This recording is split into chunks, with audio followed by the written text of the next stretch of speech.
gente, eu falo que eu tenho amigos, são amigos especiais, né? Sempre, né? Eu tenho amigos especiais de longos anos e tenho amigos especiais de pouco tempo, né? E hoje eu estou com um aqui, que é um amigo já especial de pouco tempo, ele é amigo de todos os meus amigos do passado, né? Eu estou aqui hoje com o nosso grande professor, né? Eu fiz a façanha de 49 anos depois voltar para a academia de jiu-jitsu, né? Estou lá no nosso grande Hilton Leão, né? E nós chamamos o professor Marcão, né? De Marcão, é um faixa preta, trabalhou, conhece as artes marciais todas, né? E hoje ele vai conversar com a gente, mas nós vamos falar hoje sobre arte, né? Porque ele é um grande artista, o Marcão conhece o mundo todo, né? E tem várias histórias que seriam muito boas da gente estar aqui falando, mas hoje é arte, né, Marcão? Hoje é arte. Então eu queria que você se apresentasse para o pessoal e depois nós vamos começar a fazer as perguntas. Tá. Bom, primeiramente, meu nome é Marco Antônio. Nas artes eu assino Marcan. Marcão. Marcan com N no final, que é a junção de Marco com Antônio. Ah, tá. Marcan. Ficou legal esse nome, hein? Gostei. E no jiu-jitsu eles me chamam de Marcão. Na luta livre era o cão de guerra. Homem perigoso. E no boxe? No boxe era Marcão mesmo. Também, né? Era apelido Marcão, era geleia, cada hora. E eu quero fazer uma brincadeira com você no ar, né? Porque a língua francesa é uma língua muito interessante, né? Esse Marcão tem alguma coisa com aquelas idas suas lá pela França? Tem? Parece sem querer, né? Marcando, né? Eu pensei até que você tinha escolhido, mas quando você falou que você juntou, né? Marco Antônio. Legal. Estou marcando. Então todo quadro meu, toda escultura, eu assino marcando. E lá na academia eles me chamam de Marcão. Acabou ficando Marcão. Você também é fraquinho demais, né? Faixa preta, fraquinho. A gente tem que chamar de Marcão mesmo, né? Apesar que o nosso mestre... Nosso mestre tá bem no evoluimento, né? Miudinho, franzino, mas... A atmosfera do mundo, né? Nosso vou dizer que é uma lenda mesmo. Com certeza é um prazer, né? A gente estar com ele, né? Marcão, eu queria que você falasse, eu sempre busco isso, o que você tinha dentro da sua família que te levou você para o esporte, levou você para essas para profissões de alto impacto, essas coisas todas que você faz, né? E depois te levou para a arte. O que tinha lá na sua casa que te deu essa capacidade toda, nessas múltiplas inteligências, você ter militado em tanta coisa diferente, inclusive nas artes marciais, né? É muito comum, o cara faz uma arte marcial, né? Você fez tantas, né, diferentes, né? O que te levou a fazer isso lá na sua casa? O que favoreceu isso? Bom, eu sempre gostava de desenhar. Gostava de desenhar. Desenhava carrinho, carro. Não tinha super-herói. Não tinha. Tinha sim. Tinha Super-Homem, Capitão Marvel, o Zorro, né? Tinha essa turma aí. Então, Fantasma. Nossa. Então o que acontece? Eu gostava de desenhar e sempre achava bonito arte marcial. Eu gostava de ver aquelas lutas e tal.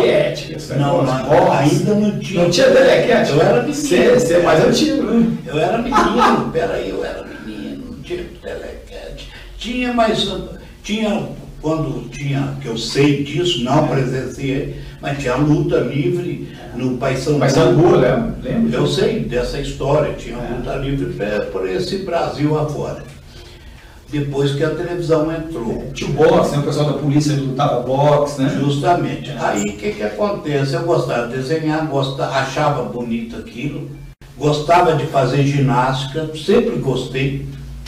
E eu tenho... E quem que era assim lá na sua casa? Seu pai, sua mãe? Não, tio? um irmão que ele era sargento do exército. Ah, ele já tinha esse hábito, né? E ele era professor de educação física no exército. Olha, irmão seu. Então, ele ensinava a fazer educação física, ginástica e tudo, e eu estava sempre tentando aprender. Não, sempre tentando aprender, fazendo ginástica e tal. Depois comecei a fazer ginástica sozinho. Eu ia lá para o fundo do quintal, tinha uns troncos de árvore lá, eu pegava aquele calção, ficava puxando. Você está brigando com a radiista, é toros. Aí depois eu comecei a assistir telequete. Eu também gostava. Aí comecei a achar Ted Boy Marino. Comecei a achar aquele troço bonito, mas parece antes chegou a época que eu comecei a ter vontade de aprender a lutar, aprender artes marciais. Fui na academia, tinha Antônio Alves, mas eu não tinha grana para pagar, não fiz e tal, até que quando eu comecei a trabalhar, eu fui na primeira academia, que foi a academia do Izone. Ué, lembro demais. O Izone foi aluno lá do professor, né? Não, foi professor do mestre. Foi professor do mestre, mas ele era da academia do Antônio Alves. Você mandou. O Izone era no edifício Maio, acho que Espírito Santo, com o Amazonas.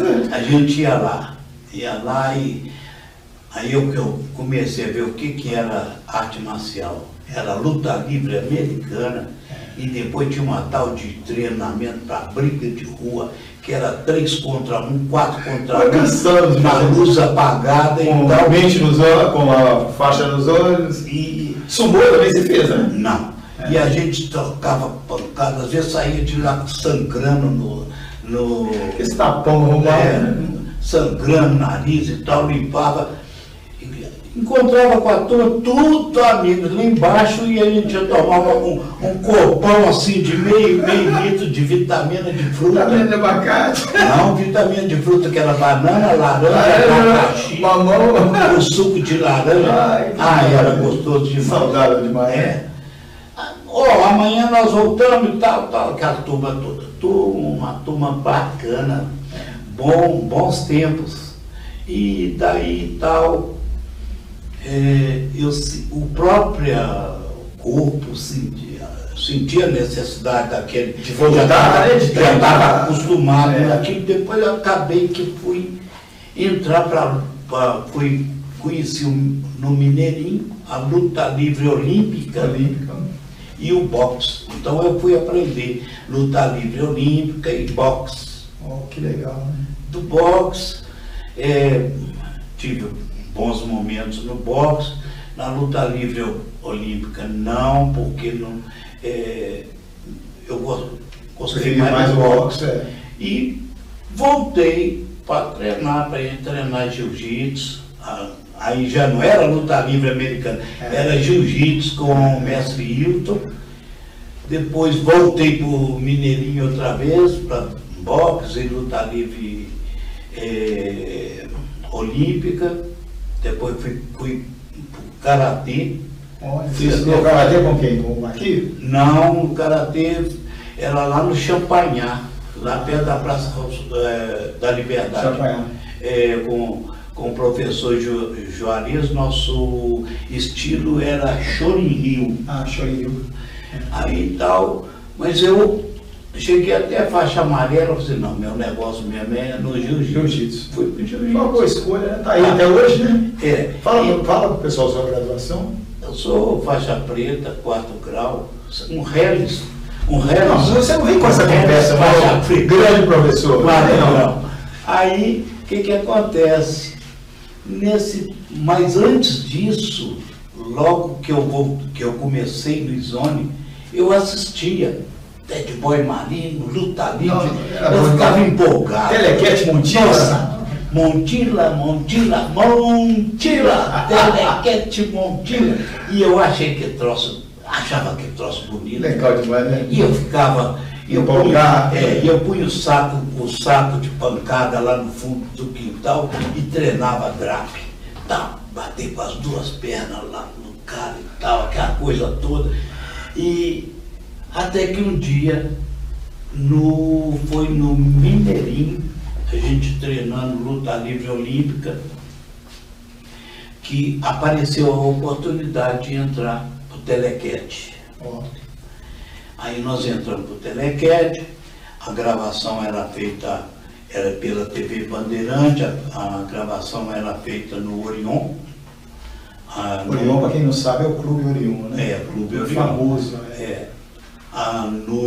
Na noite de domingo, a gente fazia a gravação para passar no outro domingo de manhã. Assisti muito. Com quem era o narrador era o Carlos Valadares, depois veio o Disseu Pereira e tal.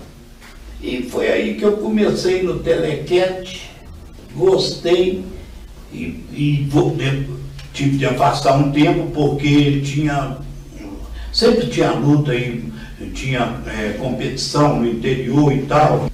Comecei a fazer esse trabalho. Daí, depois eu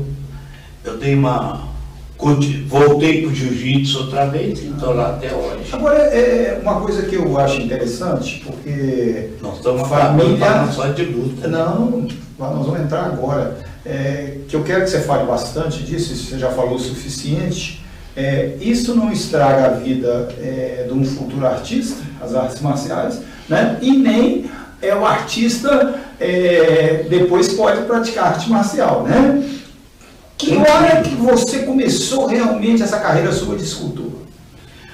Olha, pintura. É uma coisa interessante que eu quero te falar antes de tudo, é que como Deus pode influir, julgar um talento na gente. Quase que inesperado, né? E você pode fazer várias coisas, né? Tem que saber aproveitar os talentos que a gente recebe. Nós temos lá a parábola dos talentos que diz isso muito. Justamente. E o que acontece? Eu já trabalhava na arte há muito tempo. Nessa época que você participava das artes marciais, você já trabalhava nas artes? Não, eu comecei a trabalhar nas artes, foi na década. Eu já era artista, já tinha feito curso de belas artes e tal, mas eu comecei a trabalhar mesmo profissionalmente, foi em 81. Você chegou a fazer guinhar, essas coisas? Não, estava estudando aí na UFMG. Na UFMG. Tá, tive ótimo. Nossa, mas é professor. Vou te contar alguns deles. Yara Tupinambá. Nossa. Álvaro Apocalipse. Nossa, Álvaro Apocalipse o supra-sumo, né? Teatro de bonecos, né? Justamente. Grande arquiteto. Professor... A Yara dispensa comentário. Não, com certeza. Professor Herculano Freitas, que era professor de retrato. O Haroldo Matos era professor de pintura, paisagem e tal. Tinha o Lodi, que era professor de aquarela. Na realidade, você estudou com a nata, né? O Haroldo Matos, além de desenho artístico, ele era professor também de anatomia. Nossa. Porque você não pode ser um pintor ou um escultor se não souber anatomia. Você tem que saber o que é um movimento seu do braço, qual o músculo vai mexer, qual a musculatura e tal. O movimento, a posição de um braço, por exemplo, você tem que ter uma ideia em que a musculatura está funcionando ali. Bom, aí... Isso é um tempo grande, né? Pelo que eu estou vendo. Você ficou quanto tempo com essa turma? Fiquei um tempinho bom. Não vou puxar da memória. Você não tem que pensar, né? Aí, o que acontece? Depois a minha irmã tinha uma fábrica de estatueta de gesso. Nossa, que maravilha. lá no Santo André. Era Belo Gesso. Na época era o supra-sumo das fábricas de gesso. É porque o gesso só ela e tudo, né? Era só ela e um camarada ali na rua Capitólio, no Santo André, que era o Hugo, tinha ela e o Hugo. Então ela estourou, ela tinha muita coisa. E começou a aparecer trabalho lá, imagem quebrada e tal, quebrava, imagem de igreja e tal. E eu já tinha aprendido alguma coisa sobre restauração. Que maravilha. Quando eu estava lá na escola. Com essa chuva aí, né? E acontece que eu resolvi, ela começou a passar, você podia fazer isso aqui para mim, ou fazer esse olhinho, essa boca não está legal. E eu comecei, aí ela começou a mandar serviço para mim. E você começou a ver que você era bom no negócio. Na restauração. Porque o restaurador é muito difícil, né? O cara, para ser um bom restaurador, por exemplo, de obra de arte, ele tem que saber escultura. Nossa, tem que conhecer arte. Se uma imagem ela quebrou a mão, por exemplo, como é que você vai fazer o dedo da mão direita do tamanho do dedo da mão esquerda, na posição certa, a unha, tudo? É difícil. É difícil, você tem que ser escultor, um cara leigo ele não consegue, ele pode fazer um remendo ali, mas que sai perfeito, não sai. Você falou bem, né? Vai ser um remendo, né? Não vai ser uma restauração. E graças a Deus, rapaz, eu posso dizer, meu trabalho é de excelência.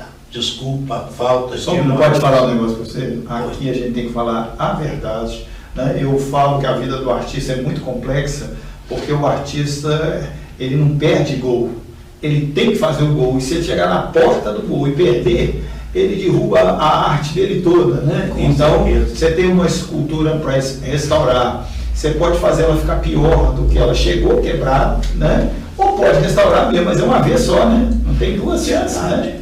Então aqui você pode falar, porque e você está diante de um cara, né? Eu fui aluno do professor Moacir Laterra, né?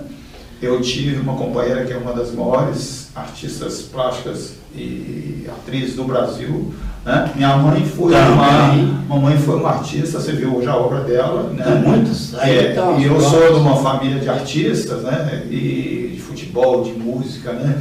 Então aqui dentro dessa casa que você está, a gente tem obrigação de falar o que a gente é, igual nós agradecemos a identidade do Wilton Leão, né? Porque nós estamos no mundo atual. Os jovens precisam de referência, né? E as referências vão embora, né? Chega um Guignard, ele vai embora, quem vai substituir, né? Chega um Latesa, né? Já tomei aula com Guignard. Eu sei, já vi aí, velho. Guignard não gostava de... Aliás, o Guignard, desculpa eu entrar na conversa aí outra vez, Guignard não gostava de borracha de jeito nenhum. Você ia fazer desenho lá, você visse que você estava com uma borracha, te dava uma borracha. Dá uma cacetada, né? Então pode falar bem de você e continua, tá? Aí você, nessa experiência lá na sua irmã, né, e trabalhando com gesso, né, que parece, em princípio, um material fácil, não, material, é um material pobre. Pobre, né? É o pobre. Como arte, o gesso não significa nada. Nada. Mas foi no gesso que eu fui praticando aquilo que eu sabia. Entendeu? E isso foi caminhando para onde, Marco? Explica para a gente. Caminhando até eu me tornar um profissional na parte de restauração. Eu sou amigo de uma das maiores restauradoras do Brasil, que é a Olga Tukoff, conheço o trabalho dela todo, né? Eu acompanhei, nós fizemos na época com a obra Apocalipse, o meu cunhado na época era o Claudinho, né? Nós pegamos a montagem do cenário, da Flauta Mágica, que foi um trabalho que eu participei, e foi interessante que eu participei lendo os projetos que o obra Apocalipse escrevia. Né? Eu não tinha habilidade, como engenheiro, né? E a minha mulher, na época, era uma das maiores escultoras, a Olga Tukoff também estava nesse time, né? Então eu tenho um respeito por isso total, né? Você vê uma pátina bem feita, né? E aí você começou a ser respeitado, se profissionalizou, é isso? Isso. Mas eu esqueci de contar, eu estava contando uma coisa muito importante, que todo restaurador ele tem que ser escultor. E eu tive um camarada que foi meu amigo, meu mestre, meu professor, irmão, e que ele deve estar, eu fico até já foi agora para cima? Já está no andar de cima? Já está no andar de cima. Deve estar batendo palma. Não, cara, não posso falar nele, não. O meu respeito e gratidão, tá? É tão grande. Professor Aristócles Mesquezi era professor de escultura. Nossa. Ele veio do... Ele veio de onde com esse Ele veio, ele trabalhava no museu, no Escola de Artes e Ofícios, lá no Rio de Janeiro. E ele é brasileiro? Eu não sei eu acho que não. Porque com esse sobrenome, vamos em frente que no Brasil. Mesquezi. E ele era professor de escultura. Era o único camarada que no Brasil tinha permissão para fazer a cópia fiel da Mona Lisa. Da Mona Lisa, não, da Vênus de Milo. Já pensou? Nossa. Ele chegou na Itália, tinha permissão para fazer cópia da Vênus de Milo e outras. É um trabalho realmente reconhecido. Ele era muito bom. E é bom você estar falando isso. Eu tenho mais 3 amigos aí que eu queria estar falando aqui no ar, porque nós temos pouca memória, né? Uma é a Belkis, né? Que era uma grande parceira da minha companheira da época, que era a Sibeli. Eu conheço. Né? Você conhece a Belkis? É uma das papas. A Luma, que é a Luzia Luma, né? O nome artístico dela também, que é outra escultora. Conheço ela também. É fantástico. E meu amigo, uma exposição junto. E meu amigo Carlinhos, né? Carlinhos lá da molduraria, né? Que é o maior moldureiro do Brasil, né? Então eu fico orgulhoso de estar aqui conversando com você e relembrando essas histórias, né? E aí você falou que você tinha esquecido um detalhe, você trouxe que é o seu grande professor e mestre, que fez a diferença. E aí, como é que você continuou caminhando? Para chegar lá, eu vou dizer, professor Mesquezi, que antigamente você estudava na Escola de Belas Artes, você estudava escultura, era escultura. Entendi. Hoje não, entorta-se ferro.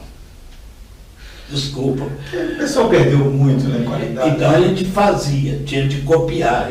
Se eu ia fazer seu rosto, eu tinha de fazer o seu rosto. O escultor que não consegue fazer o rosto, ele não é escultor, ele é um...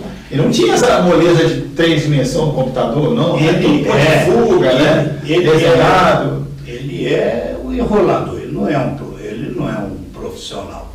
Então eu comecei a fazer, trabalhava na restauração, E você fazia o trabalho freelance ou você já trabalhava em alguma empresa? Não, trabalhava para essa minha irmã. Ah, para sua irmã? Na Belo Horizonte.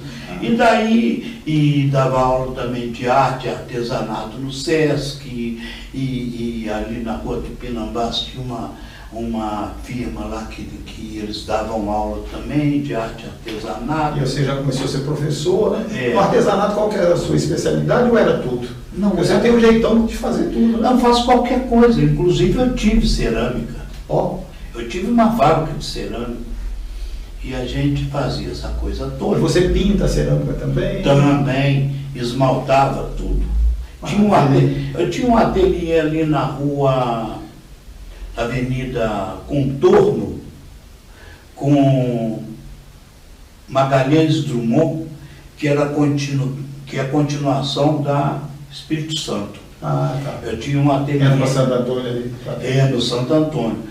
E eu, ali na esquininha da Contorno com Magalhães Drummond, que é a continuação da Contorno. O estadual está logo na frente assim, o colégio estadual? Não, da igreja de Santo Antônio. Ah, então você está depois do estadual. Igreja de Santo Antônio. É Espírito Santo, né, que você falou, né? É Espírito Santo, tem Bahia. Não, é Espírito Santo. É a igreja mesmo. Só para o pessoal localizar. E eu tinha um ateliê ali na esquina, dava aula tal, para fazer meus trabalhos também. E nesse tempo eu também tinha uma cerâmica. E você ainda trabalhava na empresa da sua irmã nessa época? Também fazia o serviço. Você trabalhou muito, né? Trabalhei, graças a Deus. E então a gente... outra coisa que eu gosto de ouvir, não sei se eu posso fazer a pergunta, mas eu vou fazer, você resolve aí se você responde ou não. Você sustentou sua família assim, né? Na arte, na sua parte de artes marciais, então você tinha esse rendimento na sua parte de arte, né? E você veio trazendo a sua vida financeira assim, foi assim. E tinha a minha cerâmica também. A cerâmica a gente fazia filtro, fazia moringa, alguidar, jarrão, fronteira, tudo, vaso, vasos de tudo que você imaginar de cerâmica a gente fazia. E você então ficou mestre em trabalhar com barro, né? Porque barro é um trem complicado, né? Cerâmica. Pra você ter uma ideia, dentro do meu forno cabia um Fusca. Se pudesse pegar um Fusca. Ele entrava lá? Então enchia aquilo dali de peça. É muita coisa, hein? E era quando chegava, por exemplo, queimava um forno na segunda-feira, né? Terminava na terça, quarta-feira estava esfriando, quinta-feira a gente abria o forno. Tinha de fechar o portão, estava aquela mulherada aqui à frente, um monte, tudo na porta. Esperando. Quando você abria a porta, já ia avançando. Então, você colocava as coisas lá, as mulheres já chegavam com um lençol e falavam assim, isso aqui é meu, jogava ali. A outra, isso aqui é meu. Então... Você fez imagens também? Isso de... Não, cerâmica. Na cerâmica não. Aí o que acontece? Aí uma trocava, eu te dou um jarrão, você me dá uma fruteira, eu quero isso. Mas a gente, vendia bastante, nossas peças eram bonitas e tal. Depois, cerâmica começou a cair, cerâmica artesanal. O material também ficou pior, né? Não, o barro sempre foi o mesmo. Sempre foi o mesmo? A lenha sempre foi a mesma coisa. O comércio de uma certa... porque o povo foi ficando saturado, a pessoa... Hoje, cerâmica, aqui em Belo Horizonte, hoje, só tem uma cerâmica na Via Expressa, que eu sei, e outra cerâmica ali na Rua Pará de Minas. Sim. Mas tinha cerâmica lá tudo quanto é lugar, né? Nossa, tinha uma cerâmica na BR, no começo da BR, aquela que vai para o Rio, a BR. Nossa Senhora do Carmo. Isso, tinha uma cerâmica. Eu lembro à esquerda ali. Tinha 3 cerâmicas, uma lá no Salgado Filho tinha 2. Entendi. Ali na Vila Oeste tinha mais outra. Nossa, tinha cerâmica demais aqui em Belo Horizonte. Hoje só tem 2 funcionando. E era difícil, é uma mão de obra difícil. Difícil, né, de conseguir a mão de obra. O cara abrir um pote, trabalhar no torno, ele demora muito tempo para ele pegar essa prática. Pegar essa prática. E parece também que não tem uma escola de formação desses profissionais. Não tem. Porque quando você dava aula, o pessoal era formado por você, né? Não, eu na verdade ensinar a fazer cerâmica, eu não dava. Você trabalhou mais com essa? Eu ensinava a parte da pintura, ensinava o básico. Mas eu primeiro, porque eu não tinha condição de ter um torno lá dentro do ateliê, e é uma coisa que suja muito. E já tinha outras pessoas aqui que davam aula para essas madames, essas pessoas mulheres que... Você conheceu a Sônia Toledo ali do Belvedere? Que é uma grande escultora também. Não conheci não. O que acontece? Mas eu fazia, na cerâmica não é só pote. Eu entendi. A cerâmica também é figura, é escultura. Eu vivi no Vale do Jequitinhonha, você compra aquelas coisas de cerâmica, você compra de tudo, né, na cerâmica. Aí eu fazia cerâmica, fazia muita coisa de cerâmica. Trabalhava com barro, porque o escultor, ele trabalha em primeiro, o barro é a matéria-prima do escultor. Prima mesmo, né? É a primeira, né? Então, por isso que tinha facilidade, mas eu fui dedicando ao meu trabalho de restauração, e aí começaram a aparecer padre da igrejinha, fulano de tal, lá, e chegava perto de mim e falava assim, ô, eu estou precisando fazer uma imagem de Nossa Senhora, assim, assim, de 1 metro, 1,20 m, tal, 1,5 m, o que for. Sempre faço, eu comecei a fazer hoje e comecei a trabalhar. Eu adoro arte sacra. Por isso que eu te fiz aquela pergunta aquela hora, né? Porque, eu adoro arte sacra. E nós temos muita tradição nisso, né? Minas Gerais E eu vou te contar, aquilo para mim, eu estou fazendo uma escultura. Eu entendi, só que... Agora, quem quer levar para a igreja, eu respeito. Não, entendi. E você faz a restauração também das Também, mas através da restauração, começou a puxar a escultura. Da escultura começou a puxar retrato, que eu faço retrato em alto relevo, faço busto também. Então, na academia nós temos lá uma escultura lá do grão-mestre, maravilhosa. Fala um pouquinho dessa obra. Ela é do tamanho natural, ali é o tamanho natural dele. Eu tinha que cheguei lá e fiquei encantado. 1,57 m, é a altura dele. E eu fiz aquele trabalho para ele. Aqui é um retrato em alto relevo. Quem começou a fazer... Você fez a fotografia? Como é que foi que você montou? Não, eu peguei uma fotografia dele, porque tinha de ser em segredo, ele não podia saber. Que legal. Era um presente para que a turma estava fazendo. E não pode negar o grão-mestre, não podia, ele não podia saber, era uma surpresa que a turma ia fazer. E a turma combinou comigo, fazendo, vamos fazer tal. Lindo, e rateamos lá as despesas e tal, fizemos essa escultura, esse retrato em alto relevo. E uma coisa interessante que eu vou te contar, desculpa a falta de modéstia, mas... Aqui não pode ter modéstia. Quem começou a fazer imagens em fibra de vidro foi eu. Que maravilha, né? Porque foi uma coisa... Eu fui apenas um instrumento. Eu não faço nada. Deus põe na caminho, né? Eu sou apenas a ferramenta. Aí comecei a fazer trabalho de esculturas em fibra de vidro, imagem em fibra de vidro. E foi um grande progresso, né? Foi.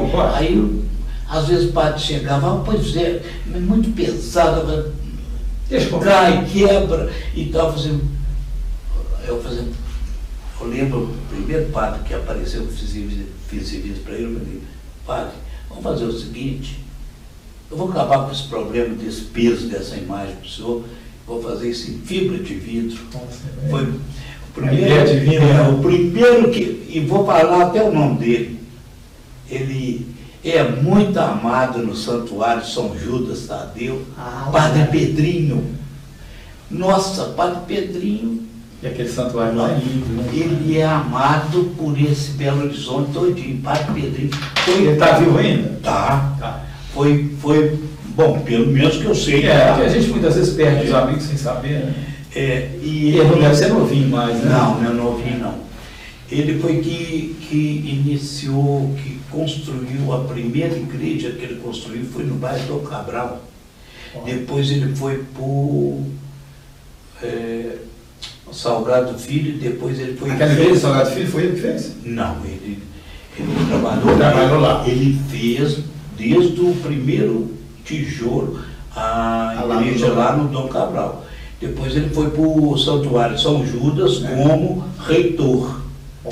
E São Judas ali do Bairro da Graça. Isso mesmo. Que é uma das coisas mais lindas, né? E foi o primeiro trabalho que eu fiz em fibra de vidro, foi o São Judas Tadeu, de 1,20 m, fiz em fibra de vidro para ele a imagem, ele ficou doido. Ele falou assim, nossa,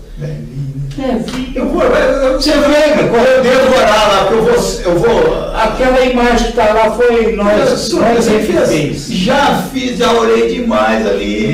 Nós católicos falamos rezar, né? Mas respeitamos o nome orar, né?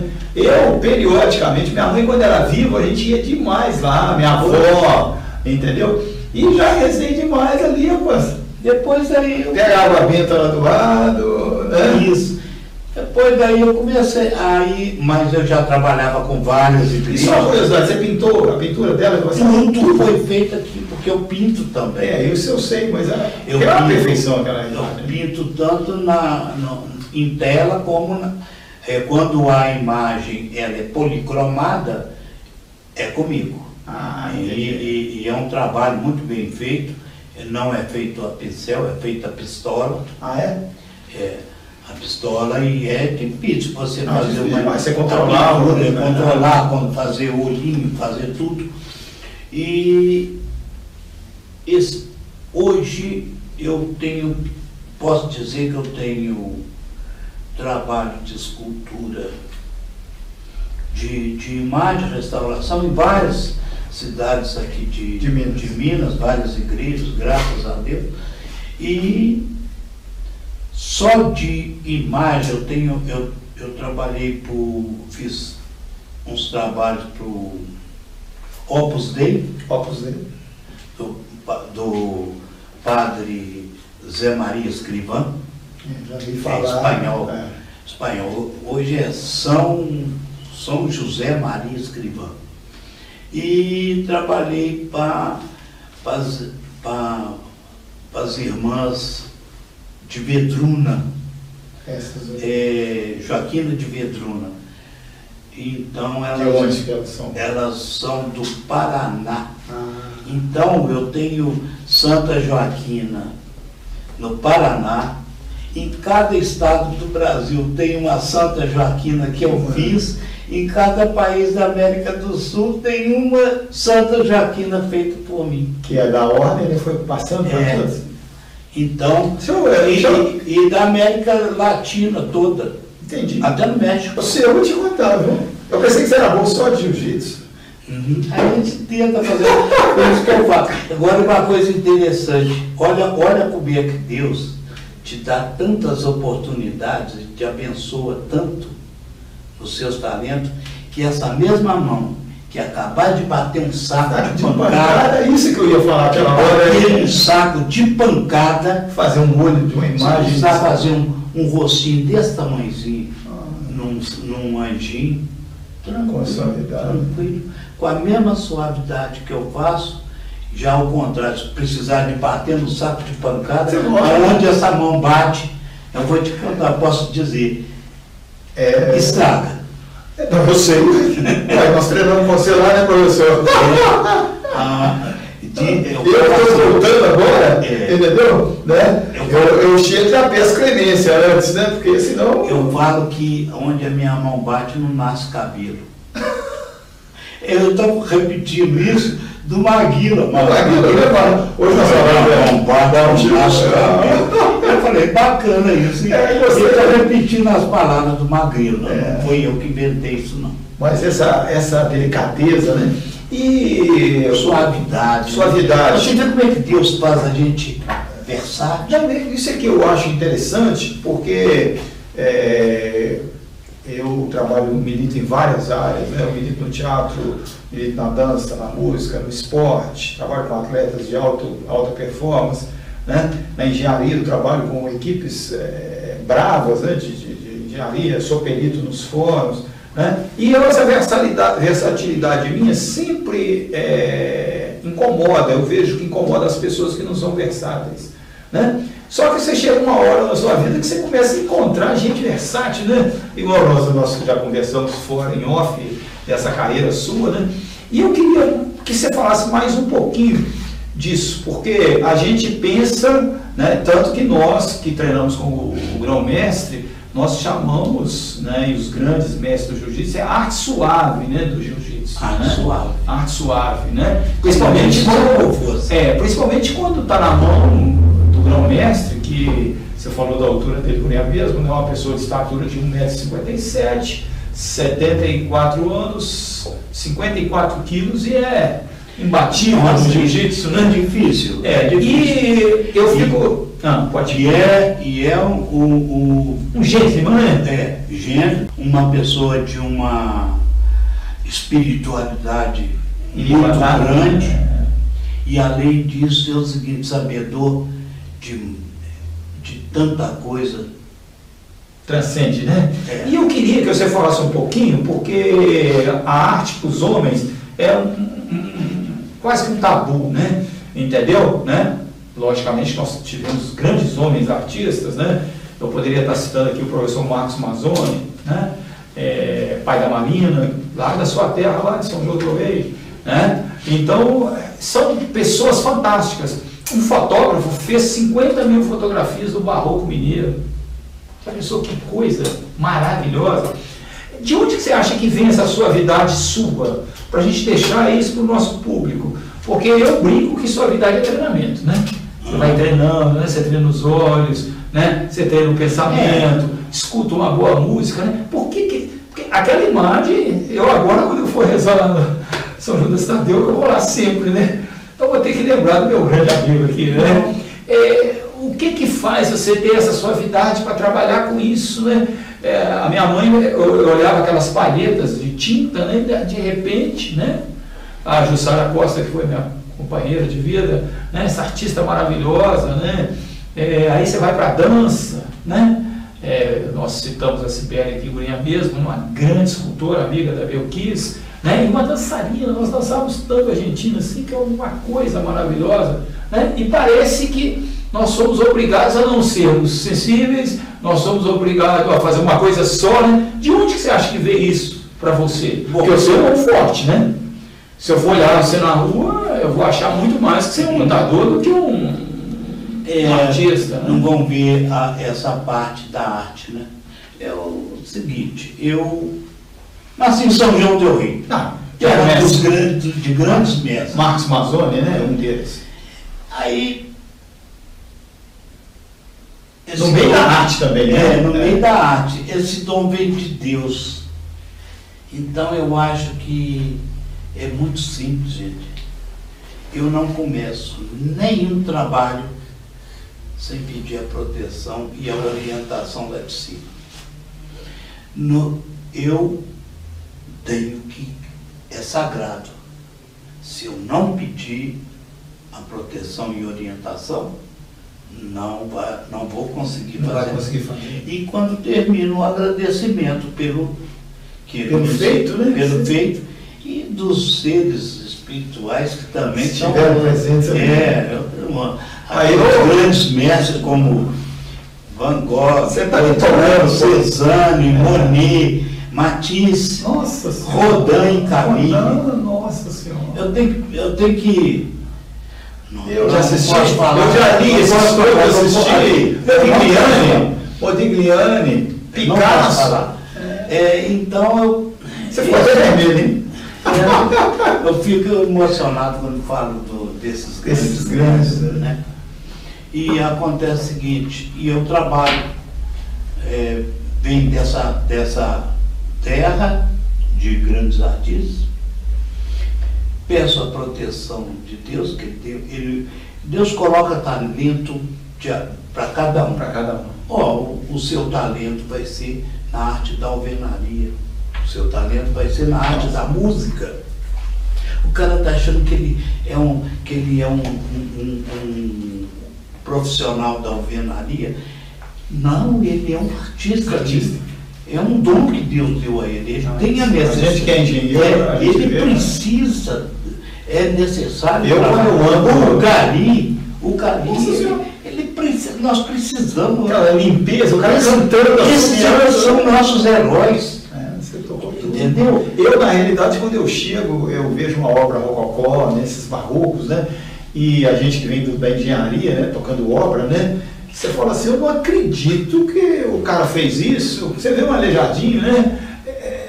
Chegar no nível que ele chegou, subir no andame. E eu tenho uma passagem que eu queria contar aqui, que é do filme do Michelangelo. O Michelangelo estava fazendo a Capela de Sistina. E o Papa, o cardeal lá pegando, você conhece a história, o cardeal pegando o pé dele, porque queria que ele pintasse. Ele falou assim, não, eu sou escultor, eu não sou pintor. E segurava o dinheiro dele, não pagava, e ele passava os apertos, né? E ele um dia, e eu queria que você comentasse isso, porque eu sei que você deve ter assistido isso com certeza. E eu dou aula sobre filmes, né? Vamos ver se eu vou usar. E esse filme é incrível, né? E aí o Papa, o cardeal encostou na parede e ele ficou sem saída, falou, eu quero que você faça o teto da Capela de Sistina. E ele foi, montou os andames, aquele trabalho, né? Porque o nosso trabalho, na hora que se executa, a infraestrutura que é pesada, né, Marcão? Aí montou o negócio todo, tá lá e faz, e mexe e tal. E aí ele foi para a taberna, que é as tabernas italianas lá, e ele vai para a taberna e os caras tomam vinho. E aí toma vinho daqui, toma isso, é o nosso grande ator lá, eu sei qual que o nome dele é o Charlton Heston, né? Isso. Entendeu? O Charlton Heston é perfeito, né? Aí tá lá assistindo o negócio lá, e os caras tomando, as mulheres, aquele ambiente de taverna, né? E tal. E aí, de repente, os caras começam a reclamar que o vinho tava ruim. E o cara, dono da taberna, pegou uma marreta e quebrou os tonéis todos, né? Que os caras estavam falando que o vinho estava ruim. E aí o pessoal deita no vinho, pega o vinho no chão, né? E o Michelangelo assistindo aquilo. Aí ele vai para a Capela de Sistina, pega a marreta e rebenta tudo que ele tinha feito, porque ele não estava gostando. São as cenas mais fortes que eu já assisti, né? E eu sou um cara que eu frequentei quase todas as bienais, né? Saía de Belo Horizonte, que o Manuel Wagner, nós trabalhamos juntos, ele levava o pessoal, eu ia junto, né? Aí quebrou o negócio todo, rapaz, e aí todo mundo assustando, os discípulos, que antigamente eram discípulos, né? Os artesãos que trabalhavam com ele, ficaram doidos, né? E ele vai para Carrara, mármore, dos grandes escultores, né? O mármore de Carrara, e ficou deitado lá vários dias lá. Não sei o que ele estava fazendo, meditando, contemplando, né? Que a gente faz muito isso no nosso trabalho. De repente ele olha o céu e ele viu o teto da Capela de Sistina, viu uma imagem no céu. Essa cena é das mais emocionantes do cinema mundial, né? Ele olha e fala assim, eu vou fazer assim, foi lá e fez. Né? Então essa inspiração e essa suavidade que eu queria que você comentasse, porque você já falou da oração, você já falou que você já brincava de criança com arte marcial e desenhando, né? E a gente sabe hoje, para você fazer qualquer coisa, as nossas multi-inteligências têm que funcionar, né? As nossas inteligências basais. Eu queria que você comentasse isso, né? Porque parece que do nada, né? Igual você falou, né? Você tem uma irmã que de repente tem uma fábrica de... E eu comecei... E você vai lá e começa a trabalhar. Comecei a dar um apoio, faz um olhinho para ver se o olho está feio, eu fazia, daí a pouquinho que eu... Seu irmão que era militar, ele chega e te ensina ginástica, né? E a suavidade vem de onde? Nós já falamos aqui, mas eu queria que você fizesse mais um pouquinho. Olha, sinceramente, agora você me colocou numa... Não sei. É de Deus, né? Não sei como, é de Deus mesmo. Você tirou da minha boca. E você está falando em terra de arte, São João del Rei. São João é de tirar o São João del Rei, eu vou te contar. Eu consegui entrar com uma escultura no lugar onde um grande mestre aleijadinho passou. Não é para qualquer um, né? Eu tenho uma escultura, Nossa Senhora Mãe da Igreja, numa igreja de Congonhas. E aí você tem isso lá em São João del Rei, em Congonhas do Campo, você falou? Congonhas, na igreja de Nossa Senhora Mãe da Igreja, tem essa escultura minha de 1,20 m. Quanto maior a escultura para mim, eu não gosto de coisa pequena, eu gosto de coisa grande. Eu tenho, graças a Deus, Deus me permitiu, eu tenho trabalho meu na ONU. Olha que maravilha. Uma exposição que nosso documentário vai sair filme. Uma exposição que nós fizemos, tem um quadro meu na ONU. Quadro, tela? Foi para lá. Não sei em que parte da ONU. Nós vamos procurar, nós vamos ficar sabendo. Que foi. Nós fizemos uma exposição na ONU, não lembro o ano mais. Tem trabalho meu de um busto pequeno na Itália, tem trabalho meu na Alemanha. É que as coisas vão saindo do Brasil, vão para fora, a gente nem cataloga, né? Eu fiz exposição em 5 cidades da Alemanha. E você fez uma turnê lá? E lá fica em 5 cidades, 5 ou 6. Sei que foi Neuenburg, Stenstadt, Milheim, Tunisé e Bad Berlin. Eu tenho que olhar. Não, então vamos levantar isso, fica tranquilo. Aí eu tenho uma historiadora que eu vou convidar, que é a filha do Marcos Mazzoni, né? Eu vou convidar ela para ajudar a gente nisso. Marina? Eu fiz essas exposições, nós fizemos exposições. Você fala, nós era uma equipe? Tinha mais 5 colegas. E nós fizemos exposição na Alemanha, quer dizer, na Europa. O meu trabalho conseguiu, de condição de eu não tinha não, mas o meu trabalho me levou, graças a Deus. Graças a Deus. E aqui em Minas, a gente tem alguns trabalhos. E é como eu te falei, não sei de onde vem a suavidade. É o toque de Deus. É o toque de Deus, né? Porque eu estava lendo um trabalho de um grande ator nosso, que é o Joaquim Loída, né? Do grupo do Peter Drucker, né? Então ele fala que o difícil do artista é fazer um personagem que ele liga o personagem que ele fez ao coração do público. Olha só que maravilha. Com um fio, né? Que a gente não sabe onde está, né? Então, nós já estamos caminhando, nós temos quantos minutos já, Luizinho? Dá mais uns 10. Mais uns 10.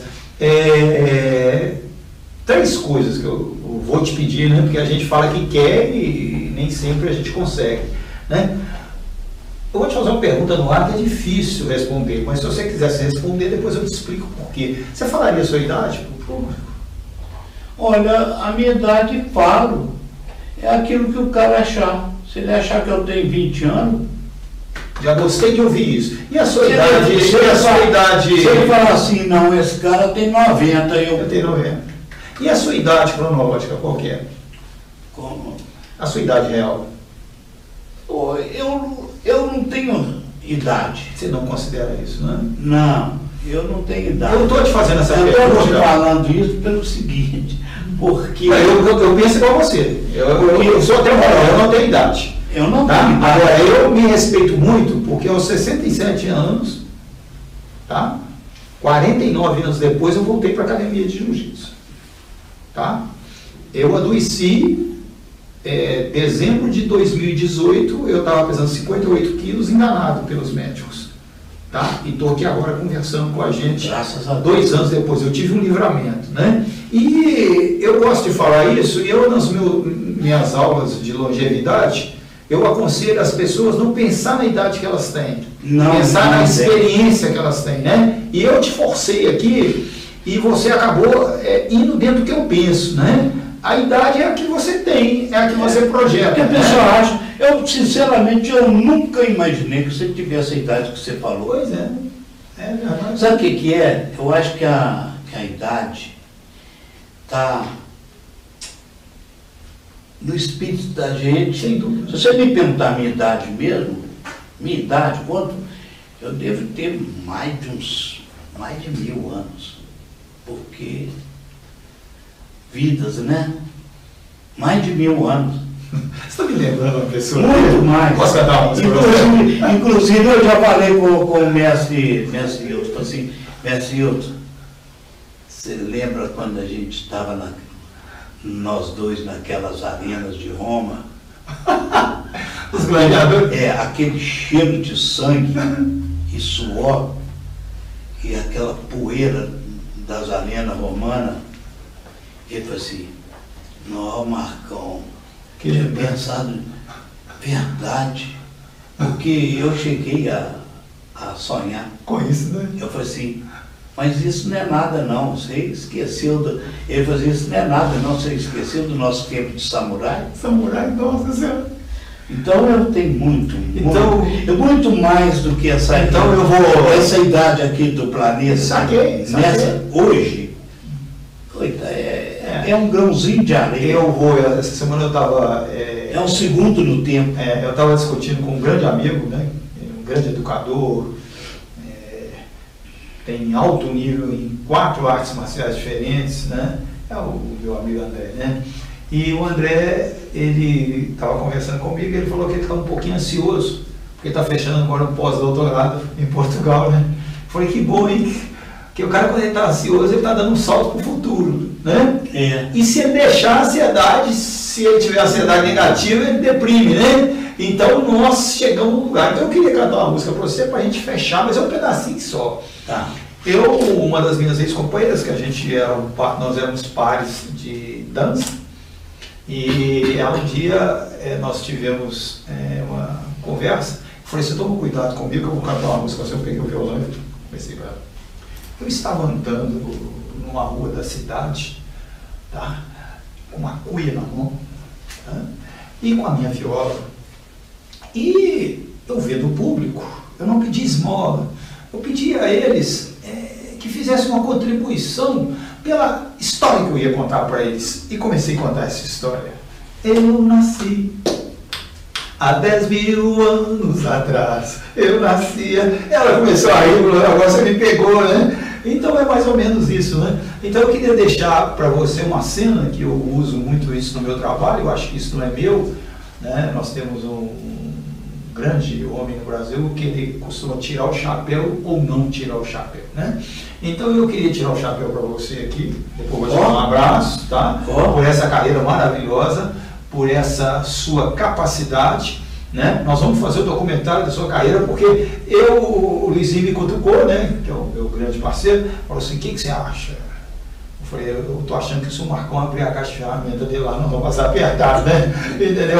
E caixa de ferramenta de artista, escultor, né? Tem ferramenta de boa qualidade, né? Tem. Então eu queria te reverenciar, tá? Deixar o desafio, que você parece que já aceitou, né? Axé, né? Namastê, tá? E eu queria que você deixasse essa mensagem final para o nosso público, esse público que precisa de arte, esse público que morre por problema de guerra, que morre por problema de política, que morre por problema financeiro, né? E eu estou vivo, tive esse livramento todo por causa de tudo que eu pratiquei na minha vida. Cantar, dançar, fazer yoga, arte marcial. Isso, né? É isso, né? Que você não vem com essa não, porque você é uma fera, né? Entendeu? Então eu queria que você deixasse a mensagem para que nós levássemos os nossos filhos para esse lugar, né? Levássemos os nossos filhos para a academia, levássemos a academia de jiu-jitsu, mas para a academia de arte, para a escola formal, né? Deixa a sua mensagem final para o nosso público. A mensagem que eu vou deixar é uma coisa até bíblica. É uma coisa que eu aprendi que é muito importante.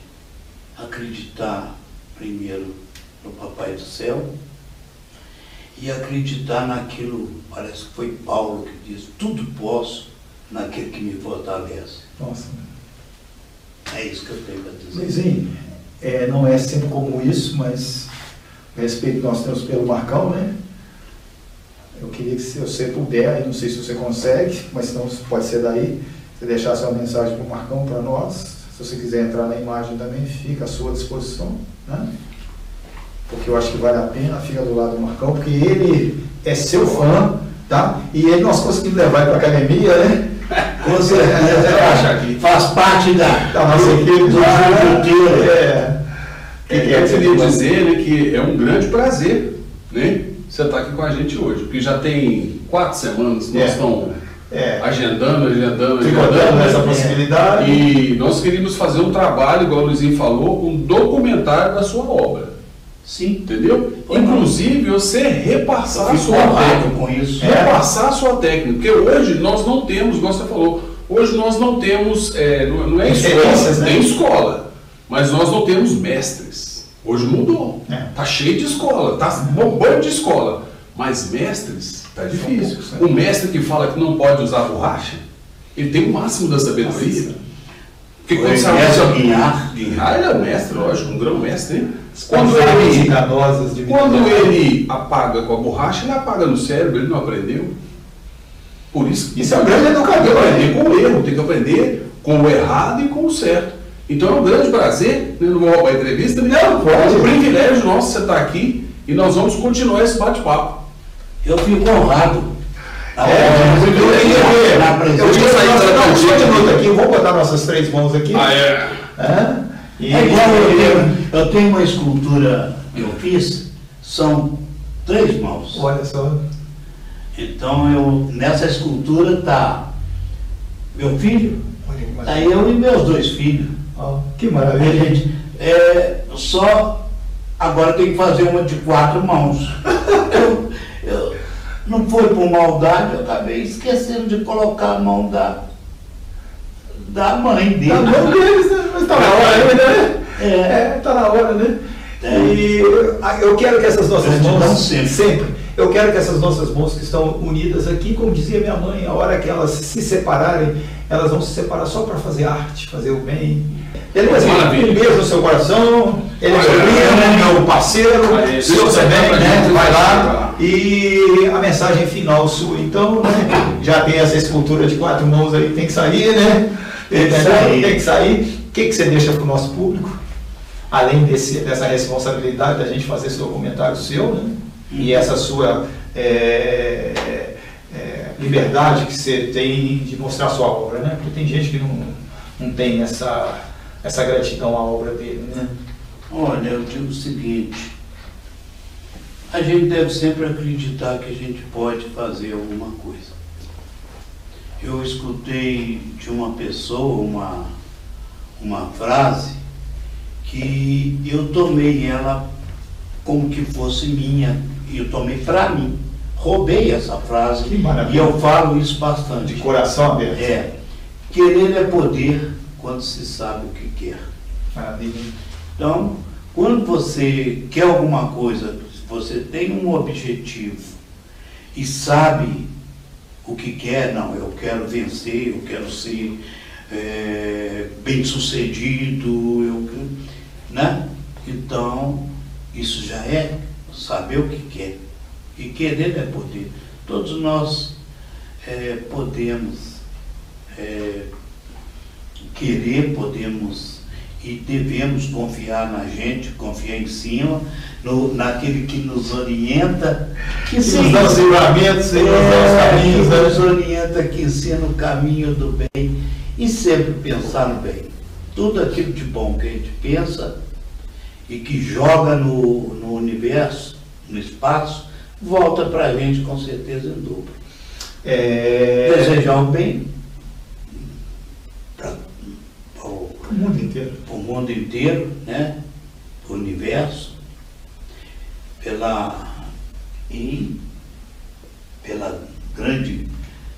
de acordo com a grande consciência do universo, né? Inteligência universal. De foco. Inteligência universal.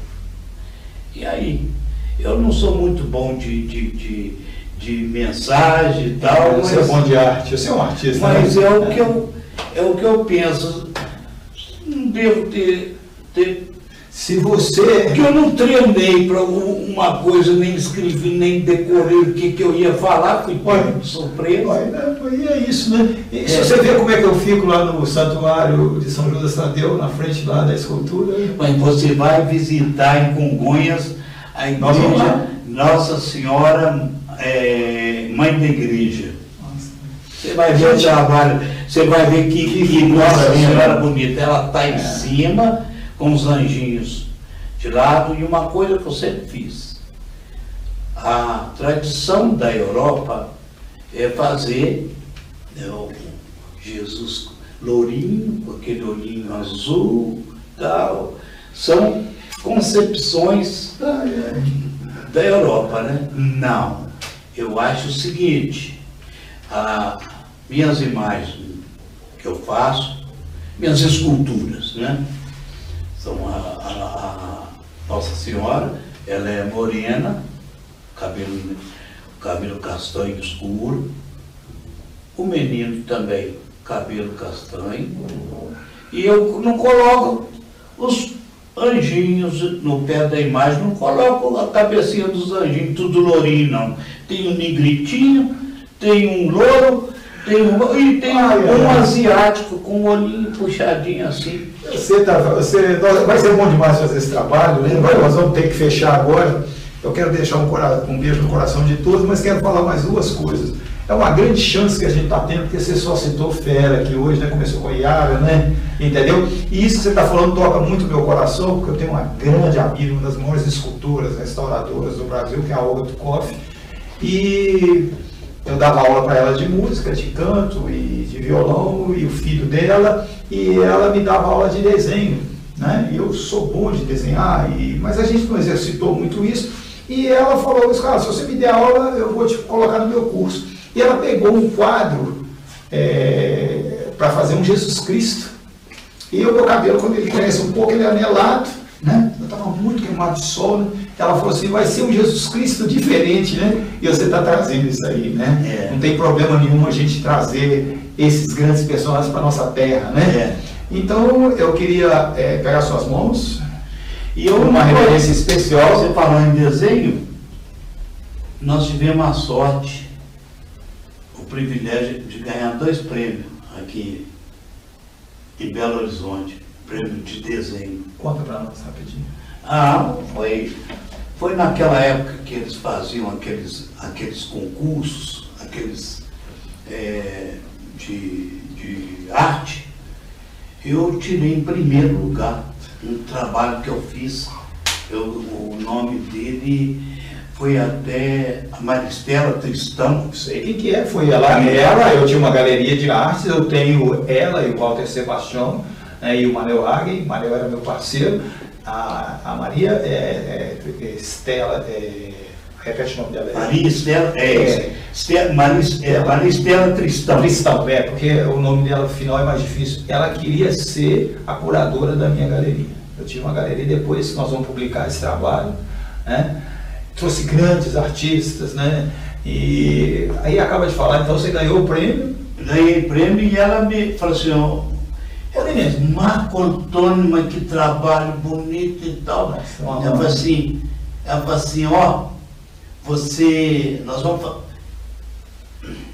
você não colocou o título, não? Você, eu sempre fui assim, não fui muito. Então vou colocar posso colocar? Eu falei, pode. A Ventania do Desespero, colocou nesse trabalho. E no outro foi um trabalho que nós fizemos, um concurso que nós fizemos para o Corpo de Bombeiro, representar o Corpo de Bombeiro. Pelo desenho, foi um surrealista fantástico que eu fiz. Esse Ventania do Desespero também foi um surrealista fantástico. Fica parecendo, ele parece mais ou menos uma obra de Dante. Que coisa, hein? E esse outro foi um surrealista fantástico do Bombeiro, que nós fizemos, fomos premiados também. E, esqueci de falar, temos uma xilogravura que foi para Angola. Não, Angola não, foi para Moçambique? Não, foi... É um país da África, mas... Depois nós vamos organizar esse material. Aí mandamos para lá, até que a Yara chegou, Marco Antônio, você foi premiado para mandar esse trabalho, você não assinou sua obra. Eu falei assim, não, então deixa eu assinar. Deixa eu assinar inteiro, né? Você conhece uma pessoa chamada Deolinda? Não. Não, né? Depois não, eu vou te apresentar. Tá? Vamos fechar agora, porque nós somos... Fechar.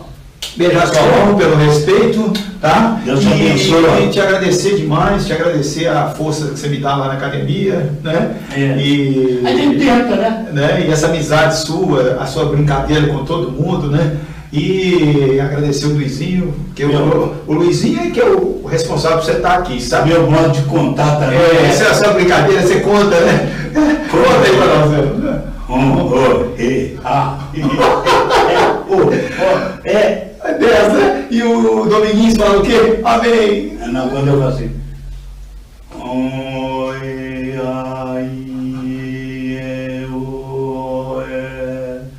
Amém.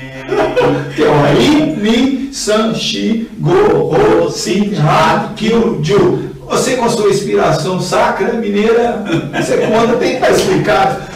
Beijo no coração, beijo no coração de todos.